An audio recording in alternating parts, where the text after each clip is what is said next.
안녕하세요. 올해 33인 여자입니다. 한 살 어린 남자친구와 1년 정도 연애하다 결혼 준비를 하는 과정에서 파혼했습니다. 주변 사람들한테는 그냥 이것저것 맞지 않아서 헤어졌다고는 했는데 어디에다 푸념이라도 하고 싶어서 이렇게 사연을 적게 되었습니다. 남자친구는 저와 대학 동기였습니다. 대학교 다닐 때는 그다지 친하지 않았고 얼굴만 알고 지냈습니다. 대학을 졸업하고 얼마 전까지 연락도 하지 않고 지내다가 작년 이른 봄에 우연히 다시 만났습니다.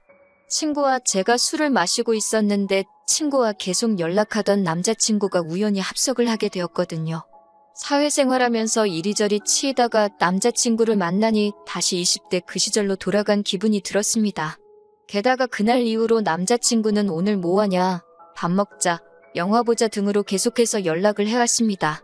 그의 적극적인 대시에 결국 저희는 사귀게 되었습니다.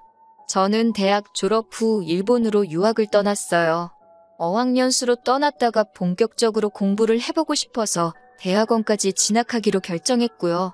졸업 후에는 한국으로 들어오려고 했는데 교수님의 추천으로 어쩌다 취업까지 하게 되었습니다. 그렇게 일본에서 몇 년을 머무르다 코로나가 터지기 얼마 전 한국으로 돌아와 재취업을 했습니다.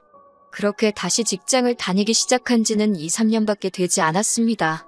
저희 집안이 경제적으로 아주 유복한 집안은 아니지만 그래도 제가 하고 싶다는 건 다 하게 해주신 부모님의 서포트가 있었기에 가능한 일이었습니다. 참고로 저희 부모님은 노후 준비도 다 되어 있으십니다. 그렇다고 하더라도 저는 더 이상 부모님께 경제적으로 기대고 싶지 않았습니다. 특히 결혼만큼은 제 힘으로 하고 싶었고요. 그렇기에 남자친구와 연애를 시작하면서 저는 분명히 당장 결혼할 마음이 없다고 말했습니다. 남자친구는 이해한다면서 자기도 당장 결혼할 생각은 없으니 서로 그런 건 신경 쓰지 말고 연애하자고 하더라고요. 하지만 사귄 지 6개월 정도 지난 후부터 이따금씩 대화 도중에 만약에 우리가 같이 살면 어떨까, 아이를 가지면 어떨까 이런 말을 종종 꺼내왔습니다. 그럴 때마다 제 마음은 너무 불편하고 부담스러워서 지금은 먼 미래의 이야기보단 지금의 우리한테 집중을 하자고 대화의 주제를 다른 쪽으로 돌리곤 그랬습니다. 그러다 저희가 사귄 지 1주년이 되었을 무렵 남자친구가 기어이 저에게 프로포즈를 해왔습니다. 프로포즈를 할 만큼 나를 사랑하는구나 싶어서 기쁘기도 했지만 동시에 아무런 준비도 되어 있지 않은데 어쩌지라는 걱정과 우려도 되었어요. 결국 저는 남자친구에게 나는 아직 결혼할 준비가 안 되어 있다고 미안하다고 프로포즈를 거절했습니다.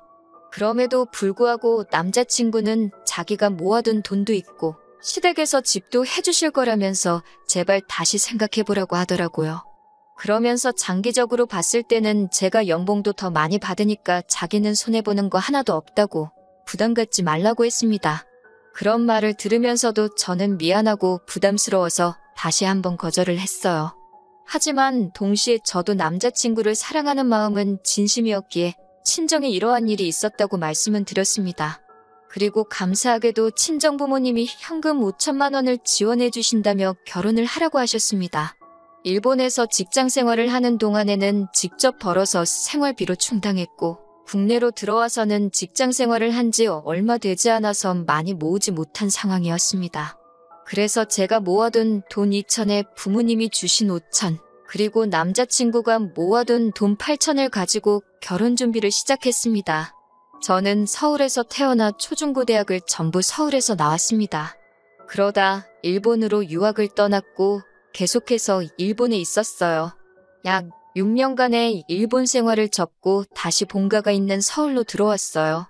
딱히 서울을 고집한 건 아닌데 어쩌다 보니 직장도 본가에서 멀지 않은 곳에 위치한 외국계 금융회사의 일자리를 구하게 되었습니다.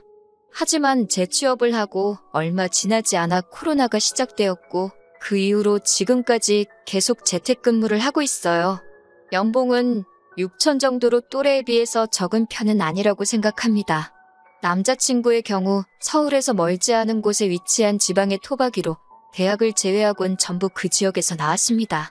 남자친구를 제외한 온 가족이 다 그쪽에 거주하고 있었고 남자친구도 저랑 결혼하면 다시 고향으로 내려가서 살고 싶다고 했습니다. 남자친구의 부모님은 그 지역에서 유명한 빵집을 운영하고 계셨는데 자기가 그 일을 배워서 물려받을 거라고 하더군요. 참고로 남자친구의 부모님이 준비해 주신다 하신 집도 그 지역이었습니다. 제 입장에서는 부모님과도 거리가 생기고 친구들도 자주 만나지 못하게 되니 아쉬움이 남았지만 그래도 집을 가지고 결혼 생활을 시작할 수 있으니 다행이다 싶었습니다. 그렇게 양가 상견례도 마치고 결혼식장도 정해지고 모든 것이 원만하고 순조롭게 흘러가고 있었습니다. 그러다 몇 주 전 남자친구와 함께 카페에서 데이트를 하던 때였습니다. 갑자기 남자친구가 저에게 자기는 좋겠다는 식으로 이야기를 꺼냈습니다. 저는 무슨 소린가 싶어서 남자친구에게 무슨 말이냐고 물었어요. 그러더니 남자친구가 절 보면서 실실 웃더니 본인이 얼마 전에 퐁퐁남이라는 걸 인터넷에서 봤다면서 그게 마치 자기 이야기 같다고 하더라고요. 그래서 제가 퐁퐁남? 그게 뭔데? 라고 물어봤더니 킥킥 웃으면서 궁금하면 저더러 직접 인터넷에서 찾아보려고 하더라고요. 제가 좋은 거야?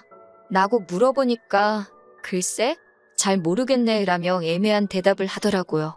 카페에서 남자친구가 화장실 간 사이에 저는 퐁퐁남이라는 단어를 인터넷에 검색했는데 결과를 보고 순간 어이가 없어서 말이 다 안 나오더라고요. 과거에 문란하게 놀았던 여자가 연애 경험이 없는 능력 좋은 남자와 결혼하게 되면 그 남자를 퐁퐁남이라고 부른다는 거예요. 부들부들 떨리는 손으로 어쩔 줄을 모르고 있는데 화장실에 갔던 남자친구가 돌아왔습니다. 저를 보더니 왜 그러냐고 묻길래 좀 전에 한 말 진심으로 한 거냐고 물었습니다. 남자친구는 찾아봤냐면서 멋쩍은 듯이 웃더라고요. 그래서 제가 남자친구에게 자기는 내가 과거에 문란했을 거라 생각하는 거냐고 물었습니다. 그러자 남자친구가 하는 말이 20대 여자가 일본에서 오래 생활을 할 때는 다들 그런 걸 생각한다면서 자기가 솔직히 어떻게 알겠냐고 그러더라고요. 일본 물가도 비싼데 여자 혼자서 직장 생활만으로 생활을 꾸려냈다는 게 자기는 이해가 안 된다고 하면서 과거는 과거니까 자기는 괜찮다고 하더라고요. 그러면서 덧붙이는 말이 솔직히 그리고 자기는 현금 8천에 집까지 가지고 결혼하는 거지만 저는 달랑 7천만 원에 몸만 노는 거 아니냐면서 자기가 아무리 생각해도 퐁퐁남이 맞는 것 같다고 하더라고요. 그 말을 듣는데 순간 온몸에 피가 거꾸로 솟고 욕이 목구멍 끝까지 올라찼습니다. 제가 자리를 박차고 일어나 카페를 나가려 하자 남자친구가 저를 붙잡더라고요. 그래서 이거 놓으라고 했더니 남자친구가 아니 대화를 해서 풀고 가라고 하는 거예요. 그래서 제가 애초에 결혼할 생각이 없는 나에게 결혼하자고 한 건 당신이라며 내가 결혼할 결심을 하게 된 건 당신이 내 모든 상황을 이해해주고 품어줄 수 있는 사람이라 믿었기 때문이라고 했습니다.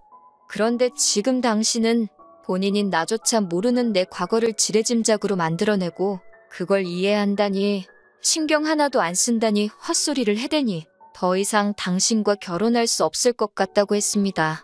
택시를 타고 집으로 가는 동안 분노로 온몸이 부들부들 떨렸습니다. 제가 일본에 있는 동안 연애는 했지만 다른 젊은 사람들이 하는 그런 평범한 연애였지. 절대로 양심에 거리낄 만한 그런 짓은 하늘과 부모님께 맹세코하지 않았습니다. 지금까지 남들보다 더 열심히 공부했고 더 치열하게 노력하면서 살았습니다. 그런데 남자친구가 저를 그런 눈으로 바라보고 있었다니 할 말이 없었습니다. 결혼한다고 했을 때 정말 기뻐하시고 축하해주시던 부모님 모습이 떠오르면서 눈물이 걷잡을 수 없이 흘렀습니다. 주변 사람들 생각도 나고 그냥 여러 가지로 머릿속이 복잡해졌습니다. 집에 도착했는데 찰나였지만 눈물 콧물로 범벅된 제 얼굴을 보신 친정부모님은 무슨 일이냐고 물어보셨어요. 그런 부모님을 보자 또 눈물이 흐르더라고요. 저는 대충 둘러댈까도 생각했다가 솔직히 말씀드렸습니다. 남자친구가 저에 대해서 이런 오해를 하고 있어서 파혼하고 싶다고요. 그러자 친정아버지는 남자친구를 가만두지 않겠다며 당장이라도 쫓아가실 분위기였어요. 저는 그럴 필요도 없는 사람이라고 그냥 죄송하다고 했습니다. 친정부모님은 제가 죄송할 게 뭐 있냐면서 차라리 결혼 전에 그런 인간인 걸 알아서 다행이라고 생각하라 하시더군요. 남자친구는 그날 이후로 하루도 빼지 않고 수십 통씩 전화를 걸어왔습니다. 제가 죽어도 받지 않고 있으니 집 앞까지 찾아와 자기가 잘못했다며 실수로 그런 말을 한 거라며 한 번만 용서해달라고 빌더군요. 그러다 나중에는 예비 시부모님께서도 연락을 해오셨어요. 그러면서 하신다는 말씀이 제가 문란하게 안 살았다고 하니까 믿어주긴 하는데 솔직히 당신들도 증거가 없으니 찜찜하긴 하시다고요. 그렇지만 제가 이 정도로 강경하게 나오는 거 보면 제 말이 맞긴 한 것 같다면서 제 말을 믿어줄 테니 적당히 이쯤에서 하고 얼른 둘이 결혼하라고 하시더군요. 솔직히 결혼을 하기로 한 사이지 진짜로 뭐 동거를 했다거나 한사실혼 관계도 아니고 어떻게 할 수만 있다면 법적인 제재를 가하고 싶었는데 제가 할 수 있는 건 파혼 말고는 아무것도 없었습니다. 그나마 제가 얼마나 열심히 살았는지 아는 몇몇 대학 동기들이 이 사건을 주변에 알려준 덕분에 남자친구는 얼굴도 들고 다닐 수 없는 상황이 된 모양이에요. 지금 생각하면 뺨이라도 한 대 올리고 헤어질 걸 싶기도 하지만 그래도 결혼 전에 이런 썩어빠진 사고방식을 가진 사람들의 민낯을 알게 돼서 다행이다 싶어요. 푸념처럼 늘어놓은 긴 이야기였지만 제 대나무 숲이 되어주셔서 감사합니다. 지인들에겐 이야기하기도 민망하고 창피해서 말도 꺼내지 못했지만 그래도 이렇게라도 전부 털어놓으니 조금은 후련하네요. 다시 정신 차리고 열심히 제 인생 살아봐야겠습니다.